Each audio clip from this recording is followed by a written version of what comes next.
la última clase que es de salud pública.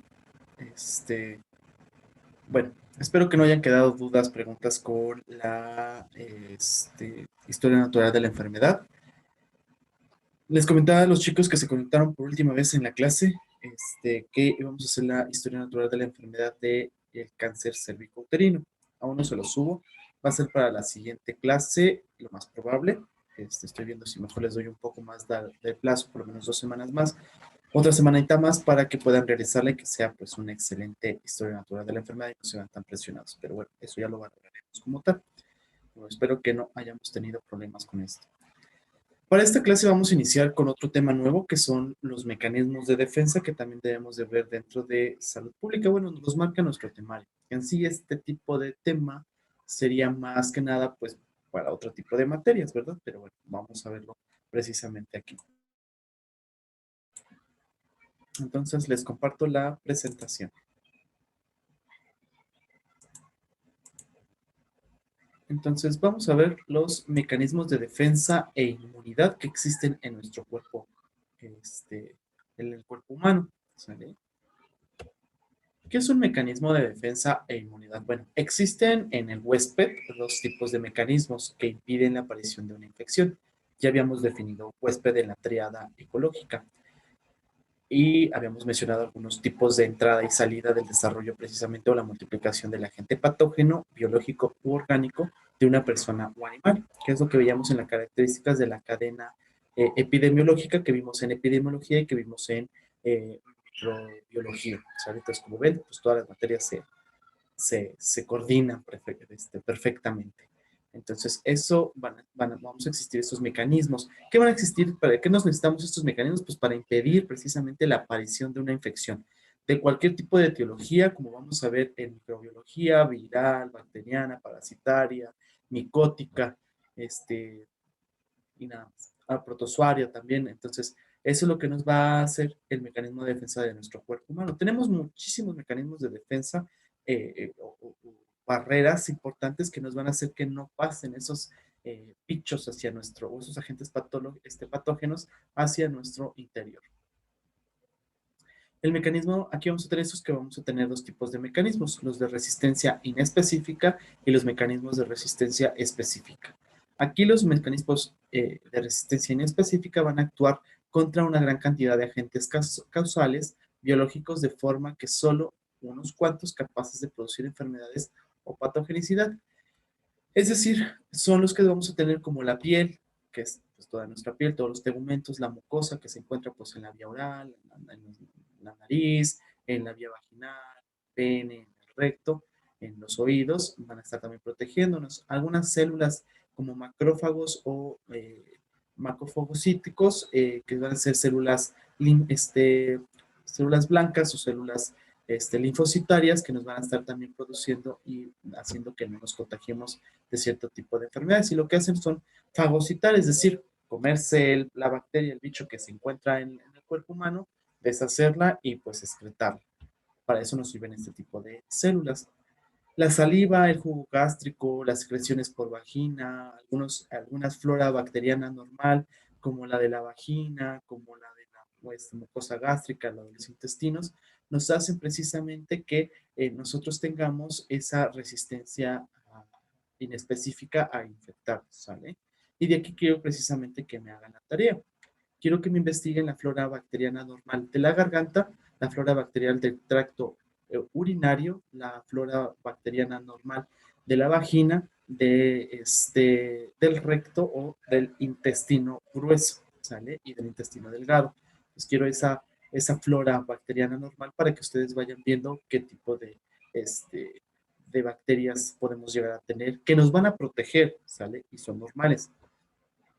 Y los mecanismos específicos se basan en la inmunidad que es capaces que poseen los organismos vivos para resistir algunas enfermedades infecciosas o producidas por alguna mordedura o picadura de algunos animales, ¿sale? Entonces, como ya vimos, enfermedades transmitidas por vector, pues nos pueden causar precisamente estas.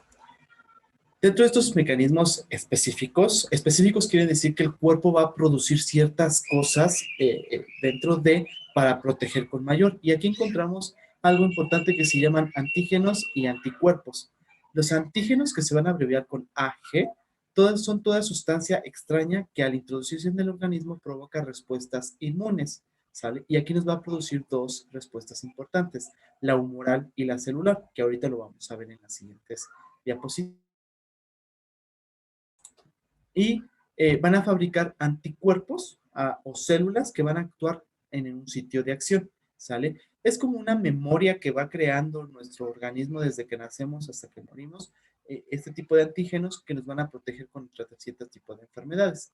Y los anticuerpos, que van a ser producidos precisamente, es la producción que produce los organismos con respuesta a la introducción de los antígenos. Un antígeno es como la presentación de algo que tenemos dentro de para poder producir los anticuerpos.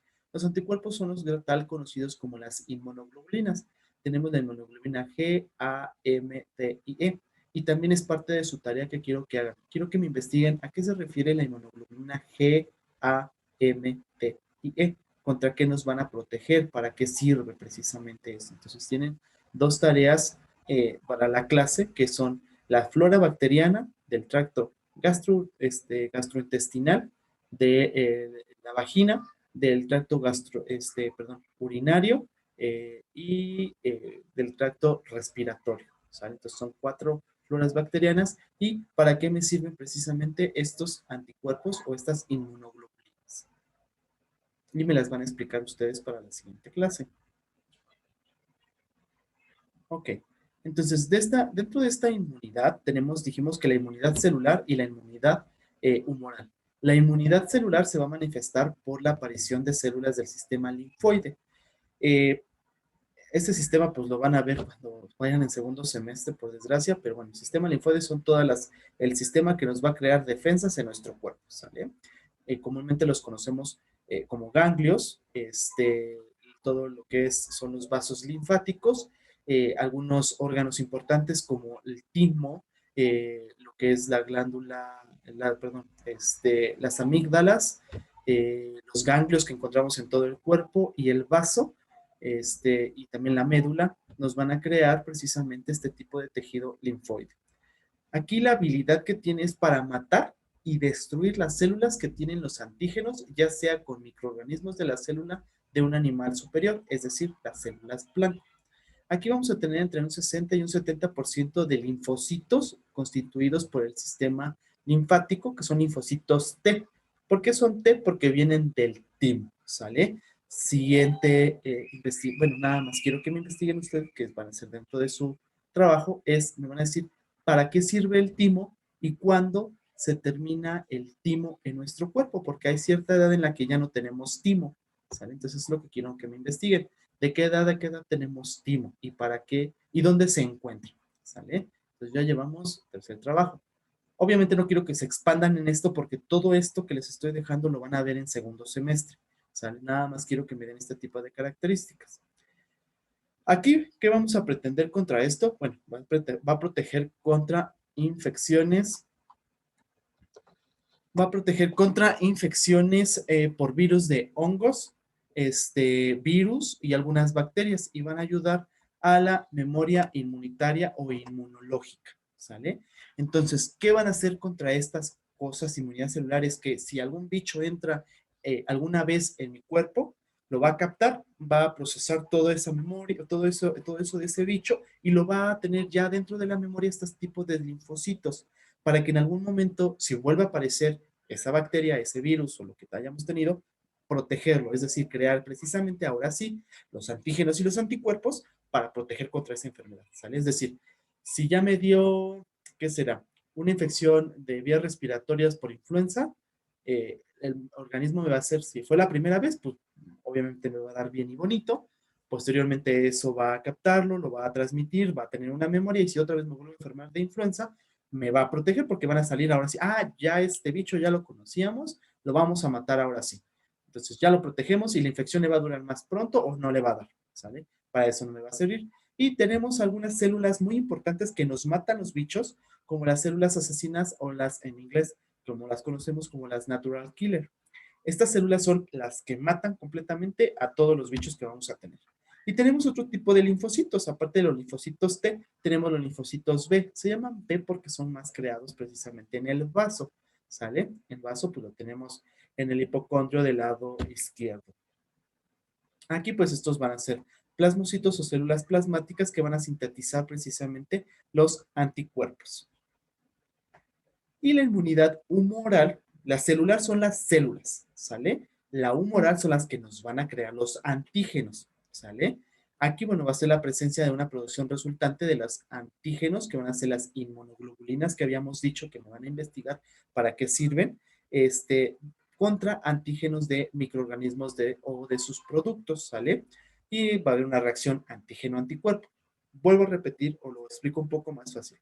Los anticuerpos son lo que crean o lo que tienen las bacterias o bichos o agentes patológicos que van a estar en contacto con las células linfocitarias, se van a unir y van a crear precisamente los antígenos para combatir a la bacteria, virus o parásito que vamos a estar teniendo dentro de nuestro cuerpo. ¿Qué va a hacer esta inmunidad? Neutralizar, precipitar, aglutinación, lisis, fijación de complemento o inmovilización de los microorganismos, es decir, matarlos, inmovilizarlos, sacarlos, comérselos, romperlos, eliminarlos. El caso es que se elimine por completo la enfermedad que estamos teniendo. Para eso nos sirve precisamente esta reacción antígeno-anticuerpo. Y bueno, aquí tenemos algunos ejemplos precisamente de anticuerpos que estamos teniendo aquí junto con su antígeno. Aquí la reacción de antígeno-anticuerpo, que es precisamente lo que estábamos diciendo. Y aquí, por ejemplo, la lisis o la fagocitación de una bacteria. El fagocito es una célula del sistema linfático, una célula blanca, que lo que va a hacer es que encuentra precisamente la bacteria, va a la célula fagocítica, lo que hace es abrirse, comérsela adentro y hacerle una lisis, es decir, destrucción. Lisis es destrucción, ¿sale? No sé si se acuerdan cuando vieron anatomía, bueno, que están viendo anatomía 1, pero al principio de la célula como tal, hay algunas páculas que hacen una cierta cantidad de secreción que va a ser lisis en algún momento. Para eso nos sirve esta lisis, para degradar la bacteria que se está comiendo precisamente el fagocito. Tenemos tipos de inmunidad. Después de esto que acabamos de hablar, pues tenemos distintos tipos de inmunidad. Tenemos la inmunidad natural. Esta pues es una resistencia a infecciones que no va a depender de ningún contacto previo, espontáneo o experimental con agentes infecciosos o sus anticuerpos. Es decir, cuando nacen, tienen esta inmunidad natural.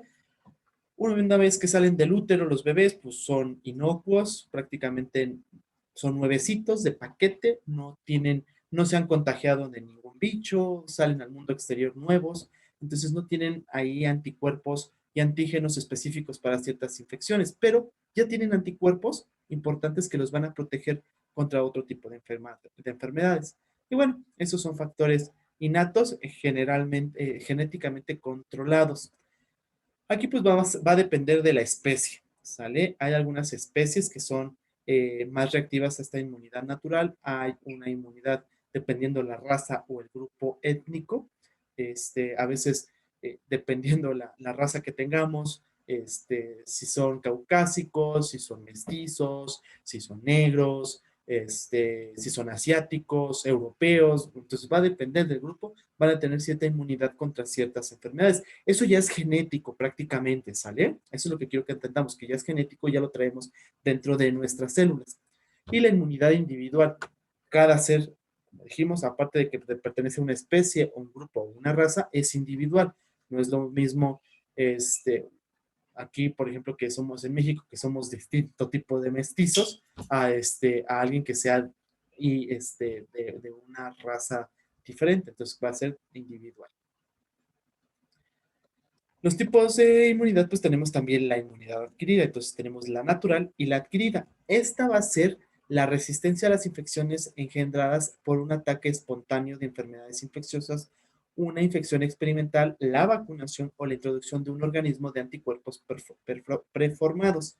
Es decir, yo ya me contagié de la enfermedad en algún momento de la vida, yo ya estuve en contacto con alguien que tiene alguna enfermedad que no me la pasó, pero también ya hice anticuerpos, o me pusieron una vacuna o experimentalmente o experimentaron conmigo que mi cuerpo precisamente creó ya anticuerpos y antígenos importantes para proteger contra eso. Entonces las vacunas son una inmunidad adquirida importante para la vida, porque si no tendríamos enfermedades que ya se supone que o ya están erradicadas o que están en momento de erradicación o que están controladas.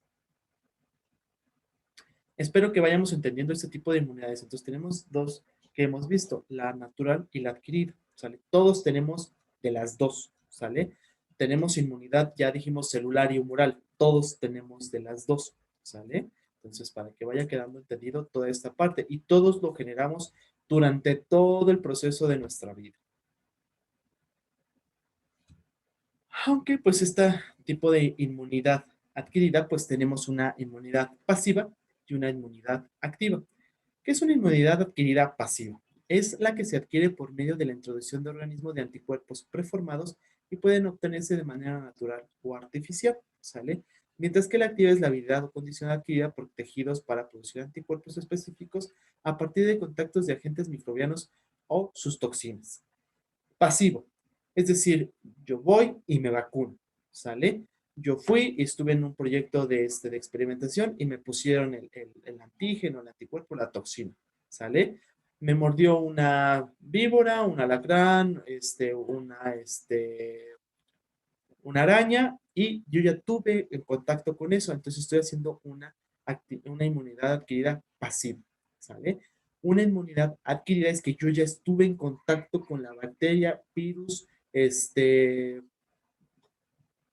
me fue el otro bicho, bueno, virus, bacteria, hongos, parásitos en algún momento de mi vida y yo ya adquirí esa inmunidad contra ellos. Eso es activo porque yo ya tuve la enfermedad o fui portador de la enfermedad y yo ya tuve precisamente esa parte, ¿sale? Pasivo solamente yo fui, me senté y me inyectaron, ¿sale? Entonces esa es la inmunidad adquirida pasiva y una inmunidad activa. ¿Qué va a tener la inmunización aquí? Bueno, la inmunización, que es la inmunidad pasiva, pues va a consistir en la introducción de una sustancia extraña, es decir, un antígeno o un anticuerpo ya preformado en el organismo. Esto va a ser con el propósito, pues, de evitar la enfermedad en algún largo tiempo, ¿sale? De conferir protección temporal o de modificar sus características, ¿sale? Es decir, hoy lo que vemos, por ejemplo, con COVID, para los que no nos ha dado COVID, voy, me vacuno, me introdujeron, porque las diferentes tipos de vacuna de COVID son completamente diferentes, no todas las vacunas de COVID son iguales. Entonces, o me protegieron, me van a hacer cierta actividad, ya sea que me introdujeron cierta parte del virus, el virus vivo atenuado, el virus muerto, entre otras cosas, ¿sale? Entonces, es lo que nos van a proteger en algún momento. Hay algunas vacunas, en este caso, que nos protegen durante toda nuestra vida, como por ejemplo BCG. Hay otras vacunas que se tienen que poner continuamente, como por ejemplo la influenza, anualmente porque el virus va mutando y lo que va a pasar probablemente con COVID. Hay otras vacunas que se ponen un poco más de largo tiempo, como por ejemplo hepatitis, que se pone cada 10 años, tétanos, que se pone hoy en día cada 10 años. Hay otras vacunas que me tienen que poner ciertas dosis y ya después ya no me deben de poner, como por ejemplo el virus del papiloma humano, que son 2, 3 dosis. Hepatitis, que también me ponen algunas dosis, sarampión, rubiola, que también me ponen ciertas dosis. Entonces, va a depender del tipo de inmunización, dependiendo la enfermedad que nos van a estar produciendo, que nos vamos a estar nosotros vacunando. Y aquí también es importante, ya lo estaban viendo ustedes, no creo que ustedes, no, promoción de la salud, no, por si ustedes llevan, que las vacunas van a depender también del grupo etario. Niños de 0 años, de recién nacidos hasta 9 años, de los 9 años o de los 10 años a los 19 años, porque si hasta los 19, si no mal no recuerdo, de los 20 años hasta los 59 años y de los 60 para arriba. Cada grupo etario dividido en esto, y aparte hombres y mujeres en la etapa de adultos, van a tener diferente tipo de vacunas, igual que los niños. Entonces es importante nosotros manejar esa cartilla de vacunación en los diferentes grupos etarios porque no debemos de aprendernos. Y como enfermeras, enfermeros, pues deben de saber qué dosis, contra qué protege y cada cuánto se deben de estar dando ese tipo de vacunas. Entonces es algo que ya tienen que empezar ustedes como a memorizar. Dentro de la inmunización activa, que es lo que estábamos nosotros hablando, bueno, tiene por objetivo estimular el desarrollo de anticuerpos específicos en el organismo y se adquiere como resultado de la propia actividad inmunológica del individuo. En estos pues tenemos tres características de esta inmunidad activa, ¿sale? Es decir, yo ya me contagié y voy a tener la enfermedad y voy a producir esos anticuerpos y antígenos importantes. Debe ser con una eficacia. Los antígenos son eficaces que producen sustancias de inmunizantes como anticuerpos que los protejan contra dicha enfermedad.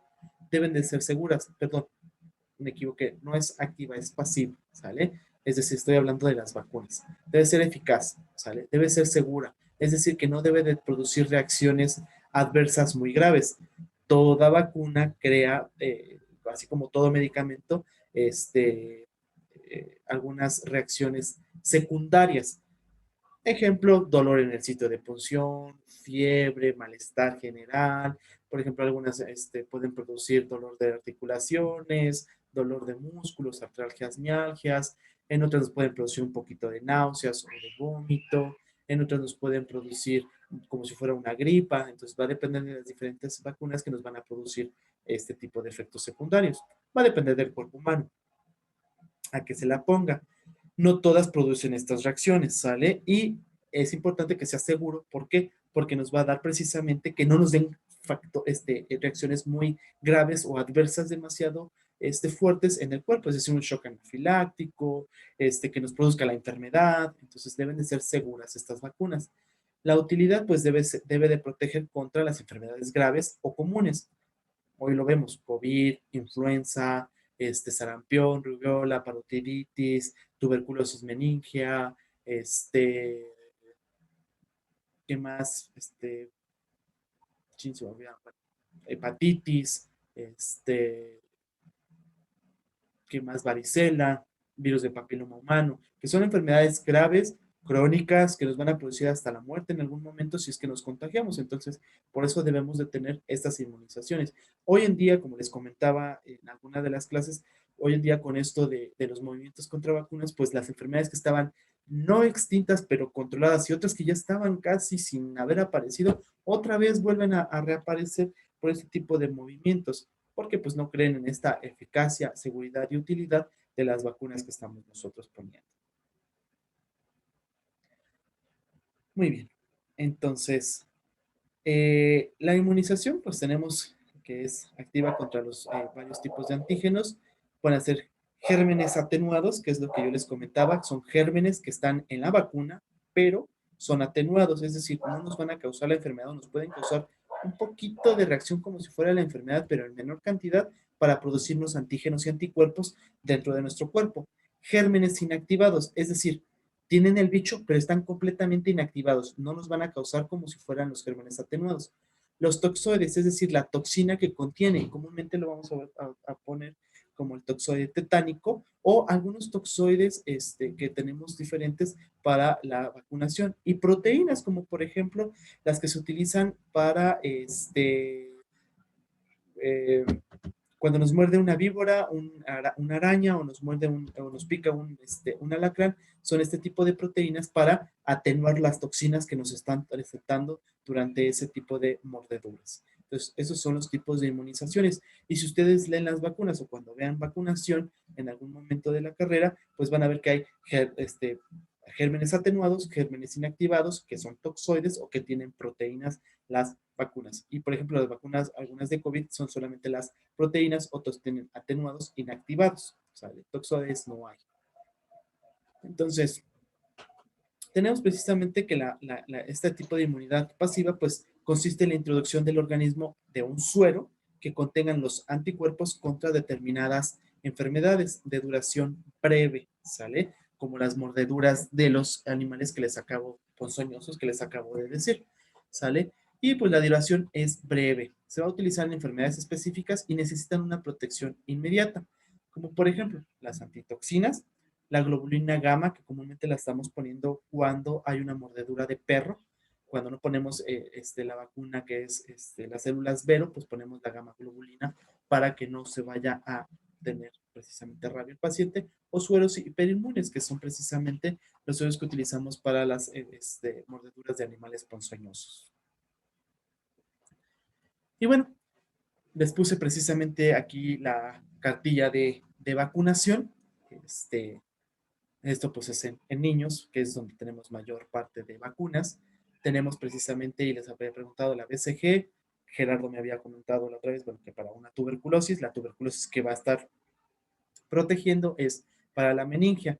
Aquí en México es uno de los países de Latinoamérica y casi del mayor mundo, que a pesar de que ser tercermundistas prácticamente, o en vías de civilización, o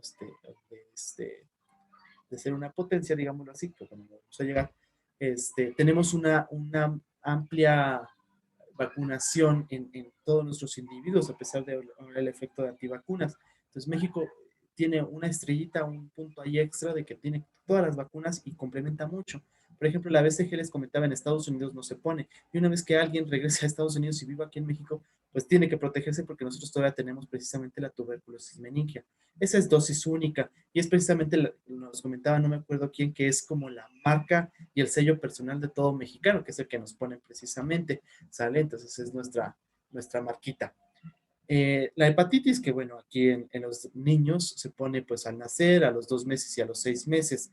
La pentavalente, que hoy en día ya no es pentavalente, es hexavalente. Aún no se modifican las cartillas de vacunación, pero ya es hexavalente, ¿sale? Y se nos ponen las mismas dosis a los 2, 4, 6 y 18 meses, que es el refuerzo.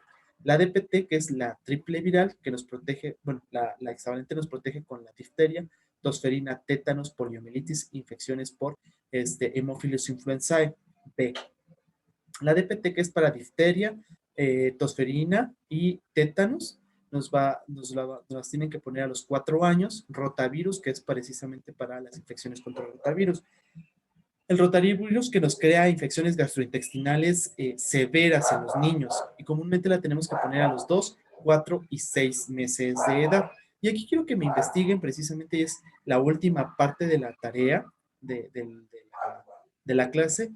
¿Por qué nada más podemos poner rotavirus hasta antes de los 7 meses y no lo podemos poner después de los 7? ¿Sale? Es la única vacuna que quiero que me investiguen. ¿Por qué no podemos ponerla después de los 7 meses? Las otras vacunas, si no hay vacunas durante la campaña o durante todo el año, podemos ponerlas, podemos atrasar el cuadro básico de vacunación. Lo podemos adelantar porque hay cuadros básicos adelantados. Podemos ponerlos con medio mes previo a la dosis precisa. Podemos poner al mes y medio, así sucesivamente, ¿sale?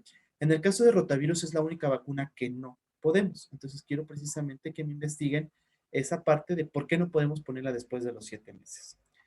La neumocócica, que también se pone a los 2 meses, 4 y 12 meses. La de la influenza, que se pone en los recién nacidos, bueno, a los niños de 6 meses. Después se pone una segunda dosis de refuerzo a los 7 meses y posteriormente anualmente. En nosotros los adultos nada más es una dosis única durante cada año. Cada año. Precisamente se va modificando este tipo de vacunas. Las demás no. La otra triple, que es la sarampión, rubiola y parotiditis, es al año y a los 6 meses. Y la saben que solamente se pone que es adicional, que es para la polio. Recuerden que ya tenemos una vacuna que es la hexavalente que nos protege contra la polio. Después nos ponen la saben que son las gotitas, que nos ponen cada campaña de vacunación una vez al año, ¿sale? Y esa la tenemos que poner hasta los 5 años. Después de los 5 años ya no se pone. Y la doble viral, que es sarampión y rubiola, que son también adicionales. Comúnmente la ponemos y vemos la siguiente cartilla, que es después de los 10 años, la ponemos a los 12 años, cada refuerzo, y está contraindicada durante el embarazo. Y hay otras vacunas que no están en el cuadro básico, como la de la varicela, que se debe de poner y que a veces llega en salubridad, o la podemos conseguir por externo, todavía no entra dentro del cuadro básico. Y la del virus del papiloma humano, que se empieza a poner a los 9 años, que todavía entra en la edad pediátrica. Después de los 10, pues entramos en la cartilla de los adolescentes y también se pone. Que se pone pues cuando van en quinto de primaria y después cuando ya tienen 11, 12 años. Se tendría que poner una tercera dosis, pero bueno, no se pone aquí en México porque no está normado prácticamente todavía, pero en otros países sí. Y también va a depender porque hay dos tipos de vacuna contra el virus del papiloma humano, una que nada más es dual y otra que es triple. Muy bien, déjenme que me pase. Y bueno, según la CENCIA, precisamente ese es el cuadro básico que les acabo de mostrar, que es precisamente toda la cartilla de vacunación aquí. pero aquí tenemos precisamente ya complemento con el virus del papiloma humano, ¿sale? La varicela también se pone a los 5 años, es también dosis única, no la tenemos aquí, pero tendríamos que tener acá. Digo, no está en cuadro básico, sí se encuentra dentro del manual de vacunación, que es un manual enorme que también que tendría que tener. Si en algún momento lo requieren, yo lo tengo en PDF, se los puedo pasar con mucho gusto para que le den una revisada de cada una de las vacunas de todo tipo de edad. Digo, la varicela pues no se encuentra en cuadro básico, en ocasiones sí llega en cualquier tipo de hospital, bueno, de medicina preventiva y se las pueden poner, ¿sale? Entonces, este es nuestro cuadro básico que ustedes se tienen que aprender. Muy bien, entonces, espero que no tengan dudas, preguntas con la presentación. Creo que no es un tema muy difícil, no se los puse muy extenso. La información la saqué del libro que les había pasado para mí para la materia, que es el Higashida de Ciencias de la Salud. Se encuentra un capítulo previo antes de la historia natural de la enfermedad. Es rápido, lo pueden ustedes checar allí. De ahí saqué la información precisamente de esta presentación. Viene un poco más comprimido y un poquito más fácil para ustedes y digerible. Este, ya saben la tarea, ya se las puse en la presentación, no la vuelvo a repetir para que vean todo el video. Esos puntos me los tienen que subir precisamente en la plataforma de Classroom. Como les había comentado, hasta las 8 de la noche va a estar abierta. Posteriormente solamente se las voy a contemplar como tarea, pero ya no como participación y asistencia de la clase, ¿sale? Si durante el día me avisa dirección de que tienen problemas con internet, pues obviamente se les va a dar el, la pauta de justificación porque no subieron la tarea, pero sí requiero que la suban, ¿sale? Muy bien, chicos, pues si no hay, espero que no haya dudas, no haya preguntas. Si tienen dudas o preguntas, pues háganmelas en escrito. Si no, pues ya yo les haré las preguntas pertinentes en la siguiente clase para ver si, uno, vieron el video y dos, si de verdad no hay dudas, ¿sale? Bueno, chicos, los temas de salud pública son un poquito más, los que siguen son un poquito más fáciles, un poquito más comprimidos. Nos vamos a ir un poquito más rápido. Recuerden que los otros 20 minutos pues los ocupábamos para farmacología. Yo creo que los vamos a tomar mañana, yo creo que de 1 a 1:20 más o menos, si es que no alcanzamos a ver todo el tema de farmacología para que quede complementado, ¿sale? Porque pues es lo que más también me interesa, sobre todo con los antibióticos que no hemos terminado de ver. Muy bien, chicos, pues los dejo, disfruten su fin de semana como tal, hagan lo que les hace falta precisamente de las materias y nos estamos viendo, chicos. Cuídense mucho.